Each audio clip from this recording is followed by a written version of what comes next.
আসসালামু আলাইকুম প্রিয় খামারি ভাই বোনেরা, আশা করি সবাই ভালো আছেন। আল্লাহর অশেষ রহমতে আমিও ভালো আছি। তো আমি ছোট খামারি, একেবারেই ছোট, যা ধারণার বাইরে। অল্প কিছু মুরগি আর অল্প কিছু হাঁস আমার নিজের আছে। যেহেতু আমি একটা ব্যবসা বাণিজ্য করি, তার পাশাপাশি পার্ট টাইম একটু সময় দেই।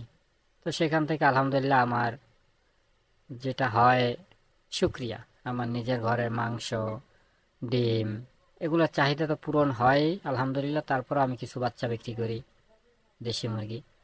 তো নূতন খামারিদের উদ্দেশ্যে যে কথাটা, সেটা হলো ভাই, একটা জিনিস হলো অভিজ্ঞতার কোনো শেষ নাই। আপনি দেখবেন বড় বড় যারা ইউটিউবার, বড় বড় যারা খামারি, এদেরকে হলো আপনার অভিজ্ঞতাটা হলো মেইন। অভিজ্ঞতা না থাকলে আপনি কিছুই করতে পারবেন না। প্রথমত আপনার অভিজ্ঞতা জানতেই হবে, থাকতেই হবে। পাশাপাশি আপনার পোলট্রি সেক্টরে আপনার হলো ঔষধ সম্পর্কে জানতে হবে, যে কোন মেডিসিনে কি কাজ করে, কোনটা কোন সময় দেয়া যায়। আমি বিগত 6 মাস শুধু এই মেডিসিন সম্পর্কে জানছি, বিভিন্ন ভিডিও দেখছি, ঔষধের নাম সার্চ করে কোনটার কি কাজ, কোনটায় কি কাজ করে, কখন দেব, এগুলোই আমি শুধু দেখছি। পরবর্তী সময়ে আমি 2024 সালে জানুয়ারি মাসেই আমার এই যে মুরগিটা দেখতে পাচ্ছেন, একটা মুরগি ছিল।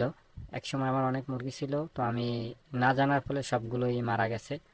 শুধু এই একটা মুরগি ছিল, এটা আমি আমার খামারের রানী বলি। হয়তোবা রানীর কালারটা ভালো না, কিন্তু ওর অভিজ্ঞতা ভালো, ওর পারফরমেন্স ভালো। ও একবারে ডিম পারে আপনার 18-20টা, হইলে সারানোর পরে আবার 18-20টা ডিম পারে। তো 24 সালে জানুয়ারি মাসে ও 19টা ডিম পারে। 19টা ডিম দিয়ে ওকে বসাই, তো 18টা বাচ্চা হয়। সেখান থেকেই আমার যাত্রা শুরু। কারণ হলো আমি চাইছি যে আমি একবারে জিরো থেকে ট্রাই করব।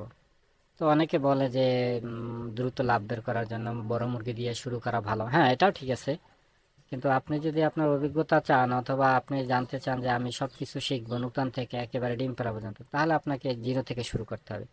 তো আমি জিরো থেকে শুরু করে অনেক সমস্যা ফেস করছি, অনেক সমস্যায় পড়ছি আমি, কিন্তু সেগুলো সমাধানও করছি। আমার অভিজ্ঞতা হয়েছে, আমার যেগুলো জানা ছিল না বা যেগুলো আমি জানতে ইচ্ছুক ছিলাম, সেগুলো আমি জানতে পারছি আলহামদুলিল্লাহ। তার জন্য বলতেছি, আপনি অল্প দিয়ে শুরু করেন, 2 4 5টা দিয়ে শুরু করেন। আপনি সেগুলো থেকে ডিম বাচ্চা করেন।